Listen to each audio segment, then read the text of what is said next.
What's up, guys? We're going in the shop today. I'm going to show you how we do a Seakeeper ride install. And I get asked about Seakeeper ride all the time. About a year and a half ago, I got certified to install them, and I put them on one of my personal boats. I had a Hughes 21 Redfisher in 2024 that did not have the Seakeeper ride system, and then I ordered a 2025 same boat with Seakeeper ride. I installed myself as kind of a guinea pig for the shop, and we were so blown away that we basically are doing an install a week.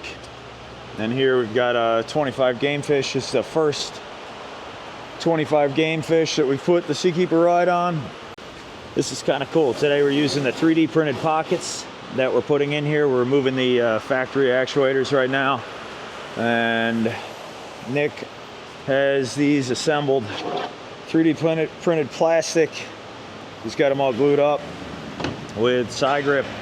Now this is the glue we use, Scigrip SG340B for black, and super strong stuff there. It'll, like, once it's glued on, it's not coming off. The entire Seakeeper ride assembly is just glued on. It's actually not fastened or through bolted or anything. And get the pockets glued together and then go in here. We'll show you the whole process. This is a 450 system that we're putting in, and each actuator uses a tube of its own. So 4 tubes of this glue. We got this pneumatic gun here that helps your hand at the end of the day, because it's hard to pump those cartridges. Since it's a brand new boat, we're just gonna scuff the surface in here, get it all prepped up, and it's a pretty cool install back here. Wiring the system up is relatively easy. I'll show you where we place those items and all that. This is again a 2026 25 Gamefish. We're rigging out for one of my customers. Boat's going to the Panhandle, so we've got to definitely do a thorough inspection rig. And we're putting a Garmin 90-inch Kraken on here with a lithium battery, on the go charger, additional transducer, and the Seakeeper ride system. After the pocket's installed, it's all flush here, and we grind down. And the 450 system is going to span this area here to about an inch over the edge of this, where the chine starts. A lot of boats will have like underwater lights in this area, and we have to fill them, so it adds extra steps. But we do have to get these holes filled. That's happening tomorrow. And they are painting these with the Sea Hunt gel Abaco green to match the hull. This was the regular Bennett trim tab system that came with it, but now it will have a vessel attitude control system and be the best 25 Gamefish on the water, best running 25 Gamefish on the water. It makes a huge difference. Check back in on him in a little bit, and Thursday morning, so 2 days from now, we'll be gluing those pockets in and getting them in place. The Helm here, the Seakeeper, has its own plug that plugs into the NEMA backbone and the Garmin's, and then we build our, we use a Seakeeper CAN bus and hook up all their stuff. We'll show you that, but right now we're going to remove the keypad. The Seakeeper ride keypad replaces that, and then you'll be able to run the Seakeeper ride system on the MFDs or manual control down here, and this is a nice spot. All right, so Nick's in the console here, cutting a couple zip ties, pulling everything out. Oh, you got it? Nice. We're at the point now where we've installed this system on almost every brand boat we sell that can accommodate them. Down in the water here, we got our largest install, I think, to date. No, we did a 386 a couple weeks back, but this is a 340 Express. This is the one I did a video on with the joystick remote. This has a 750 quad system with pockets, so 2 pockets on the outsides and the 750 quad here. And if you watch that Bahama video I did, I was saying I wish that boat had it. It definitely makes a Makes a huge improvement. But hey Herb, this is the keypad powered up. Really wish I could run that boat, but the guys took it out today and it's like a lake out there, so not really gonna get to see anything other than a very nice level ride. He's getting down to prep job here for fiberglass tomorrow, and he's gonna grind all these pockets and clean them up. He's got a little denatured alcohol, which is what you use on these plastic pieces here too. These get sanded. What grit do you sand these pockets with again? 60. So he's gonna sand these all with 60 grit so that the glue adheres perfectly to the pockets themselves. Kind of surprised with the popularity of Seakeeper Ride now and how manufacturers are still doing the pockets, but it is an added cost that not everyone wants probably to pay for. This system here is about an $8,000 install with the pockets, $8,500, and right now Seakeeper Ride it's the month of June. This won't be posted in time, but for the month of June they're giving free pockets on a refit kit, which is pretty badass because those cost $1,000 otherwise. Check his notes here. Looks like he's really been productive today. Nick's got his face mask on. He's gonna grind that gel coat with the little whiz wheel. See, they're all 3D printed and they put the model in there. This is for a Sea Hunt 25 Gamefish 2026 and it labels it starboard. Dude, that dust. That is a lot. So here's a system installed. These are factory installed with the pass-through. So sometimes you have the option to run the wire up or go direct through the transom. Total time on these with pockets is like a 13-hour install, I believe. So most of that is the prep and building the Seakeeper Ride actuators. I think it was 15 with pockets. 15? Okay. All right, we're back in the shop on day 2 here and checking in on what Nick's got accomplished. He's been rigging up inside of the boat, but the fiberglass portion in the transom area, or in the trim tab pockets, has been filled. It looks like he opened up some of the hardware here. All right, that looks nice. With the Kusa, got a 36 volt DC to DC on the Go charger, but he's building the, what do they call this thing? CAN bus? Seakeeper networking. Yeah. Seakeeper network. These look good. Yeah, they came out nice. So these are the painted gelled pockets, and we did a Abaco green to match the hull sides there. And what are you doing? Right now, I have pretty much everything done. I'm just gonna give the pockets and everything a wipe down with the alcohol to get any extra dust down. Since this boat had to have some holes filled on it from the old trim tabs, they had to come in here and fill the holes where you can... Yeah. It was all right here. Obviously, you can't see it anymore, but I had to come and do a little more grinding in here. Pretty impressed with these. They look good. And then we're gonna go and put a, I think a boot stripe would look pretty good going across that, jumping the little gap here. Yeah, that look cool. But I think a boot stripe. Tie it all in. Yeah, make it look real good. All right, we're gonna glue these up. So what I need to do first is I need to drill the holes in the boat that holds them up. Okay. Because that's what these 2 screw holes are right here for, is you just get a screw that fits. And what that does is it's going to hold the pocket in place while the glue dries, so you don't have to sit there and hold it.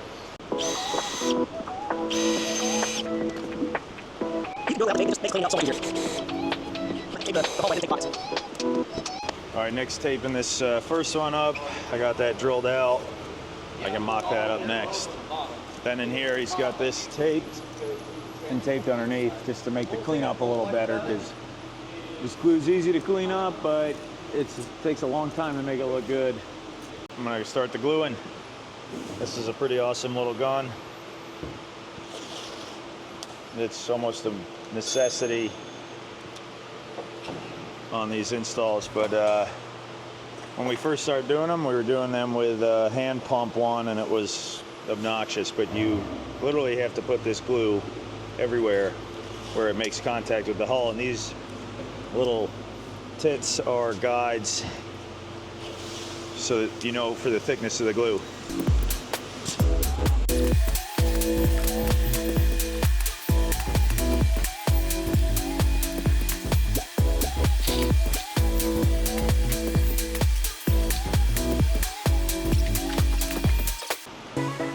Of that you would have to put under someone's tires to keep them from moving out of the parking lot. I think one tube. One tube? I mean, it's badass. Well, you better hurry up, Nicholas. The other one's ready. Hurry up. Other side's ready. Hurry up. Don't rush me. Hurry up. He wants to be on the boat and using it this evening. Yeah, pretty much. That mean you're doing the trolling motor too? No.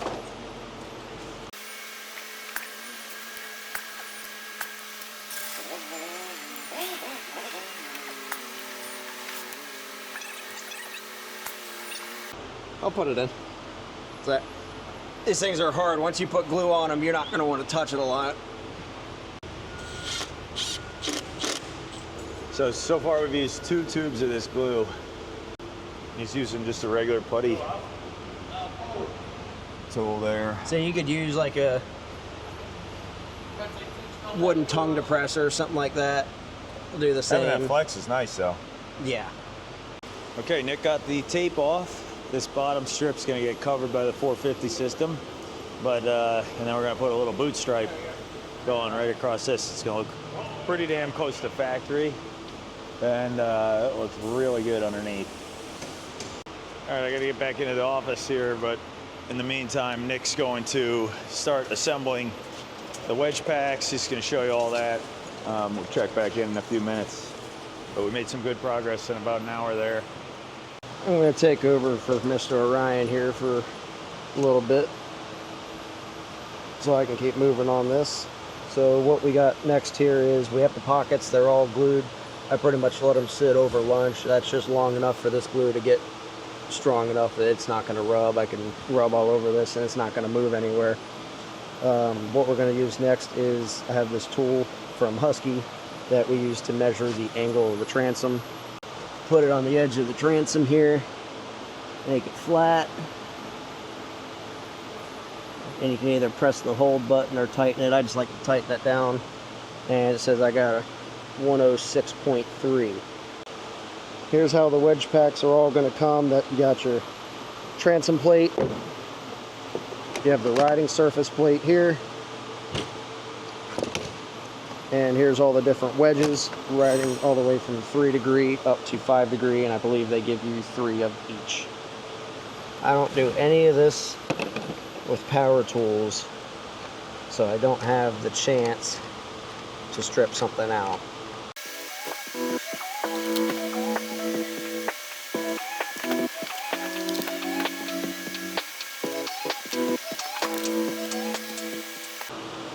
But just enough to hold it all together. And it's not final assembly, but it's enough for me to check, verify that when I take it, it's not going to move, and it's going to stay together as if it would be when it's on the boat. I said, all I'm looking for is that the straight line coming off the bottom of the boat is going to be trailing off the back end of the boat and sit right about the same angle. So that when this riding and the water's running underneath the bottom of the boat,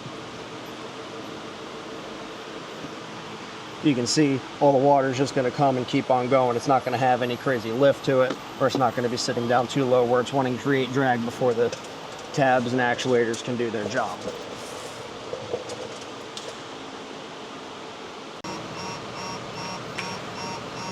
But I found sometimes they tighten themselves or loosen up a little bit after you torqued on all the others. So this next part I'm going to try to show the best I can, where I'll take my ruler, I'll lay it flat on the transom, and I'll hold this up at the same time, and I'll have a second person measuring this. They'll run the ruler and I'll hold the wedge pack up on the transom and get the There's a small plate on it that stays level with the hole on the bottom. So I'll hold this, they'll hold this, and then after I have everything lined up, I'll actually take a can of spray paint and spray here, here, here, and here, and that's where my 3 screw holes are gonna end up being.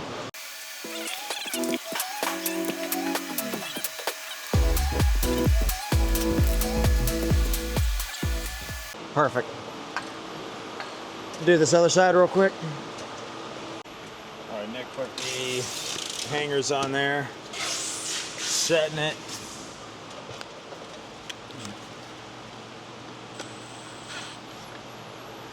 So those screws don't actually hold the piece on at all. They're just really a guide for the glue to dry up. So I'll go ahead and show you guys here. I've already put the actuators up, lined everything up on the bottom. Then I go and I tape the outline of it, top and bottom, on both sides. So what that leaves me with is the overall of where I'm gonna have to grind the bare fiberglass down and just take this shine off of here after I take these screws out. That way, when I go to sand down the wedge packs, I can glue those, put them in here, and it has good surface to all glue onto, and I know exactly where I'm gonna have to leave it, but I still go and take that straight edge and I double check all my lines coming off of the bottom, more specifically on the corners where it's gonna be grabbing more. Because if I have the 2 outside corners, center's gonna pretty much always line up every single time. So that's what I'm gonna do, is I'm gonna go ahead and take these screws out, sand everything down, prep this surface. I'm gonna prep the surface on these wedge packs on the back side, where all you have to do is just take this and scuff that down to not take these little 3 tabs off right here. And then we will be ready to glue these tabs up in place. It's definitely a pretty labor intensive job here. So we started gluing these in about 10:30, 11 a.m. They were done, and it's 4 o'clock now. We're getting those on, but in that time frame, he measured the hull angle, assembled the wedge packs, and did a bunch of other stuff. So we're gonna try and get these glued up tonight before we go home, so tomorrow it's ready for sea trial.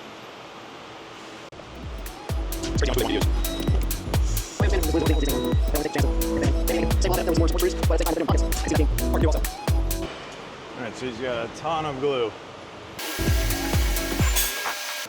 So at this point, you tighten it up into where you think it's supposed to be, and you have to double check. Yeah, I snug them.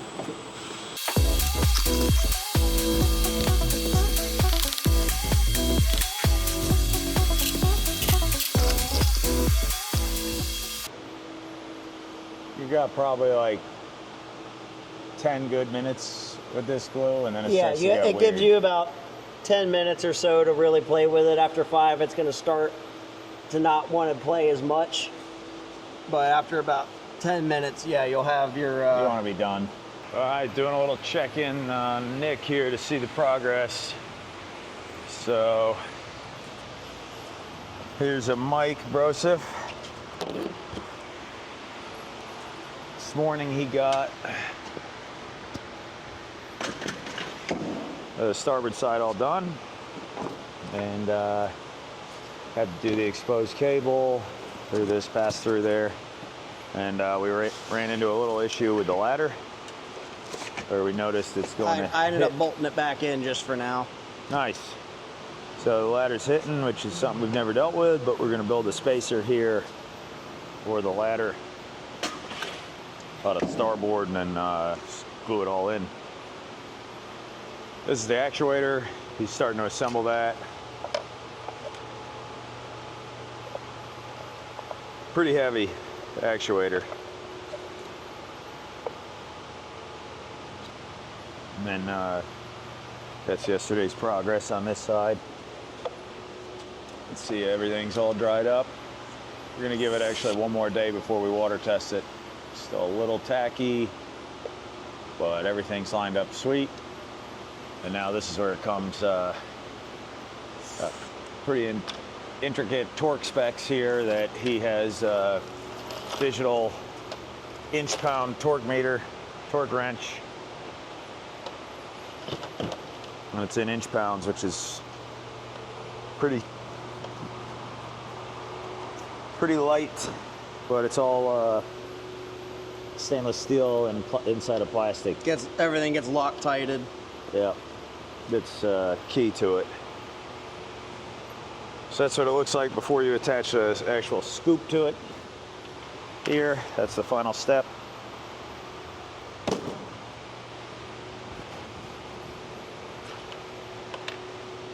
There's the Loctite he's putting on. What's the torque spec on those? Do you remember? For these and these, it's 60. For the blade itself is 80. 80 inch-pounds. Yep, 80 inch-pounds. After this, he assembles this, runs that through, and then he's just basically working inside of the boat, finishing up the wiring, connecting everything to the distribution module.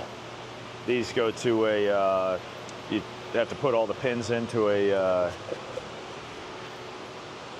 forgot what they call it. What kind of connection is that called with the pins? Amp seal. Yeah, it's a bit finicky. I wish that was like a NEMA cable attachment. I agree. And pretty much here's the finished product. You got the bolts through the bottom, 6 of them, and then up top, yeah, 1, 2, 3, 4, 5, 6. So those are all 60 inch-pounds, and then these are 80, holding the scoop on. Port side all done, and it looks sweet. He's up in the boat, wiring up the actuators. So you got one side done. Yep. Here's a diagram for the pins. And this is what the pins go through. Actually this side, and they're waterproof. You shove the cables in the right order that they label for us. And it's pretty simple. You push them in, but you got to really make sure they're pushed in all the way, because it's kind of a loose connection, and that has given us all trouble. This is a really important step, because like on my personal boat, I did this wrong, and I was out cruising and it just shut off, and for the life of me I couldn't figure out what the problem was. But after my 3rd or 4th call to Seakeeper, they told me to double check the pins every time, and I didn't believe I did it wrong. And wouldn't you know, you definitely got to take your time on this portion of it to get them pinned correctly.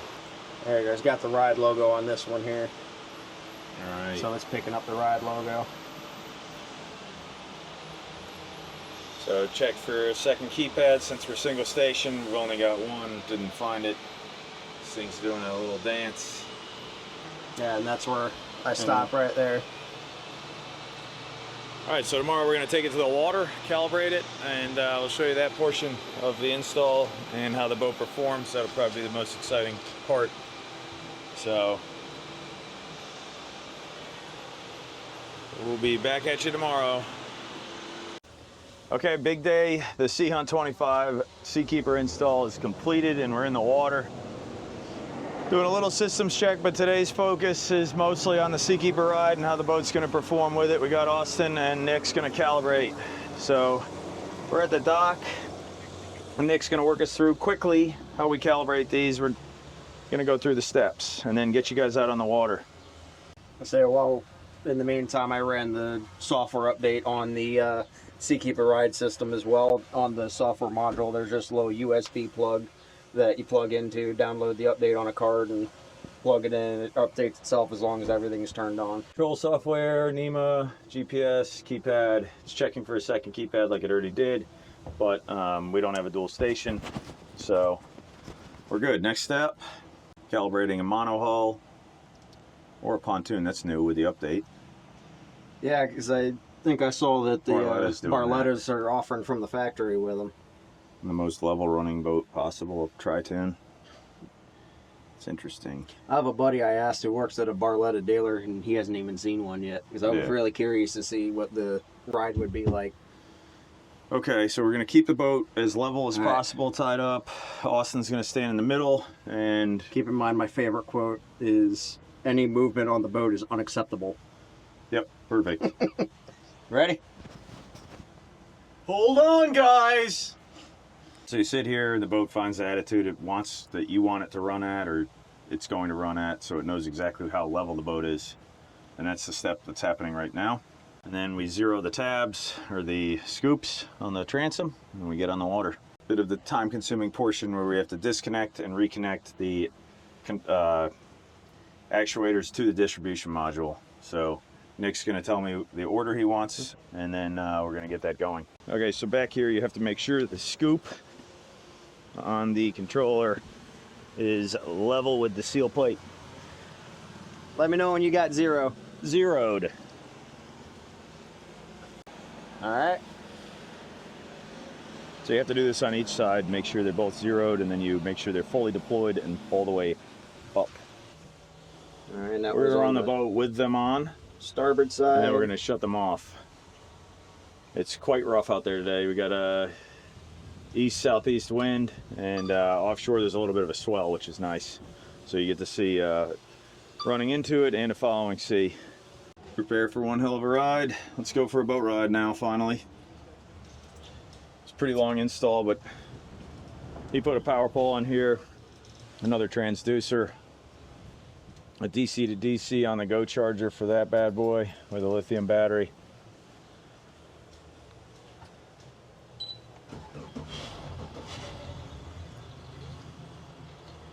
This is going to be pretty cool because this is the first new hull 25 Gamefish actually that I've ever ridden. Plus we're going to get to test it with the 450 system.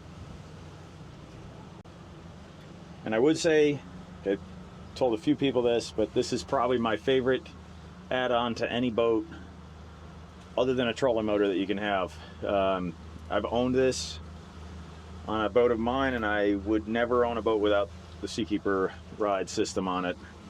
And they didn't pay me to say this, or this is straight up just a video so you guys can see what I think is one of the best add-ons to a boat. It's pricey, but it takes all the stress out of boating. When you're driving and it's choppy and your wife wants to walk around the boat or vice versa, no one's freaking out because the boat's leaning over, and it makes that entry into the next wave so much better. So we're going to pull out of the marina. Going to take it out, just make sure everything's operating properly, and then we're going to do a little before and after, or with and without, on the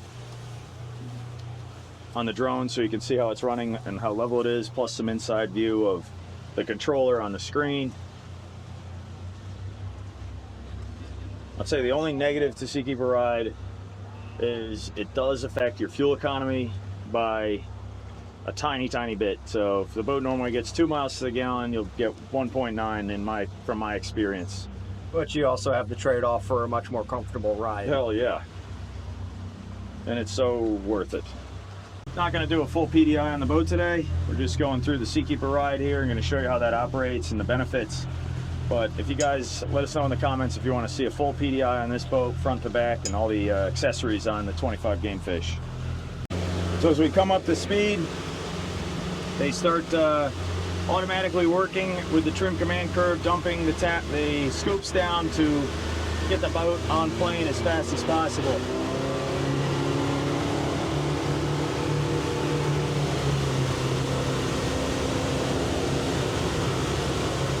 And we're up. Give it a little engine trim. You can see my brother's on the starboard side, or on the port side of the boat. And this scoop's working a little harder than the other.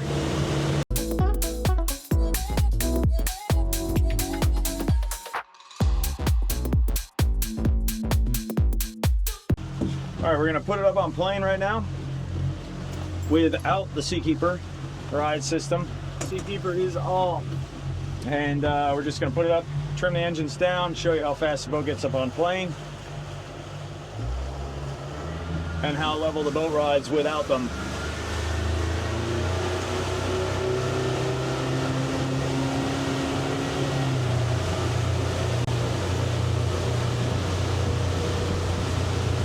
You can see it's leaning over a little bit. We got Austin on one side.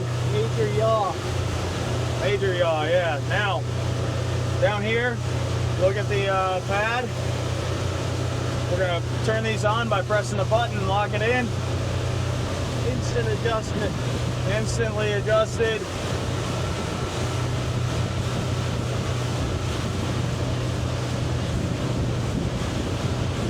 I can trim the engines out, give us a little better performance.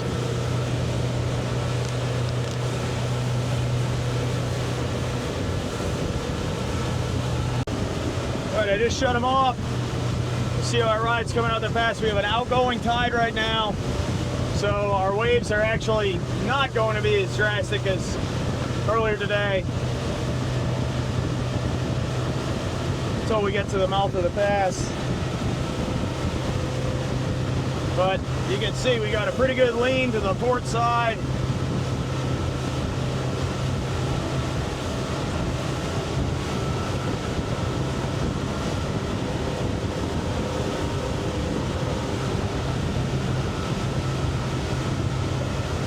Doing 28 miles an hour. The fun is about to start where you see that all that white capping. So these, again, the Seakeeper ride system is turned off. And the bow is a nice riding boat as is, but you can hear a little slamming. Go ahead and turn that off. Oh, you don't like the pound? Yeah. All right, we're gonna lock it up.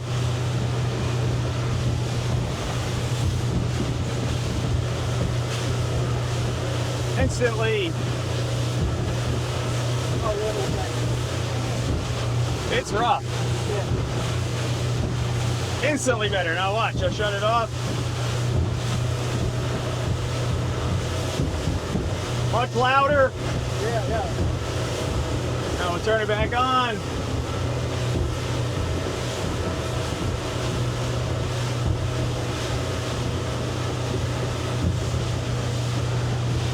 Back on. Running sweet, nice and level. Yeah. I do agree with Nick about dropping the bow down a little. Might be kind of cool. Yeah, well, so you can use the keypad while it's in while it's doing its Seakeeper thing, and you can actually dump the bow down more if you prefer, due to like running head on into the waves. If you're in a following seat, you can bring it up more or just shut them off. But also, if you had a ton of weight on one side and needed to adjust the lean, the pitch or the lean of the boat, you can adjust the side to side as well. Now I'm going to show you takeoff without the Seakeeper ride, us coming up on the plane, zeroing the tabs, so everything is just normal. And then we're going to do it again with Seakeeper ride on. Also bringing them up all the way. So we're zeroed. Got 3 bars of trim, which we'll leave up for both tests. There we go.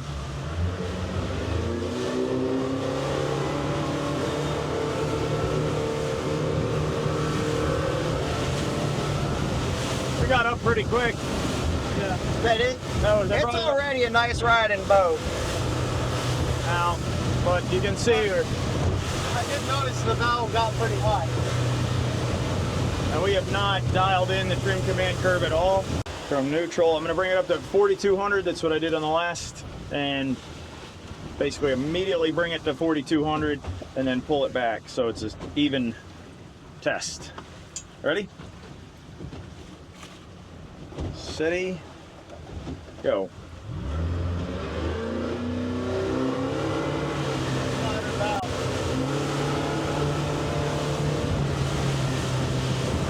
Valve almost didn't even come up. Yeah, like It started to come up and just went right back down. like zero bow rise, instantly level, and on plane, pretty damn smooth. This is 27 miles an hour, and what some of the awesome commenters will say 0 foot chop, but probably a good 1 foot on top of a little bit of a swell. So not ideal, like you wouldn't want to be boating today, and it makes it comfortable. That's why I think this is one of the best additions to any boat that you can do. If your boat hull can accommodate Seakeeper ride, yes, it's expensive as hell, but it's totally friggin' worth it.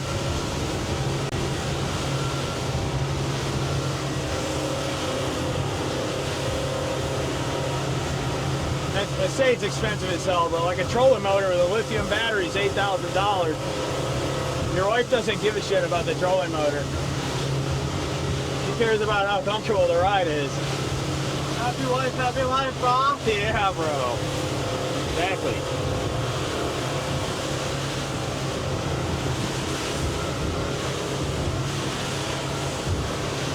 Now we got a little with the following sea here. This is where probably you got a good riding boat and a following sea.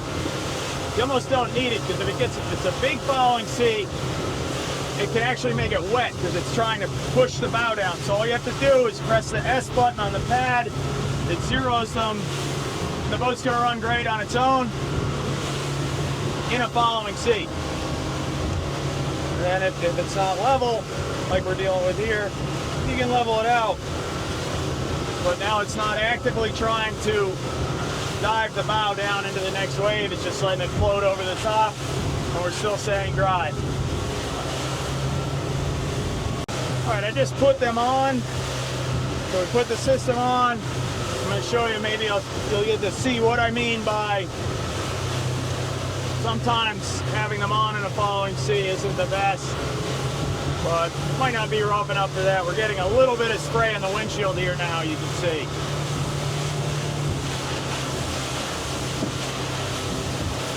Because what they're trying to do is not let that bow come out of the water. Even though in this condition you might want it to come out of the water, like we're getting a little wet now.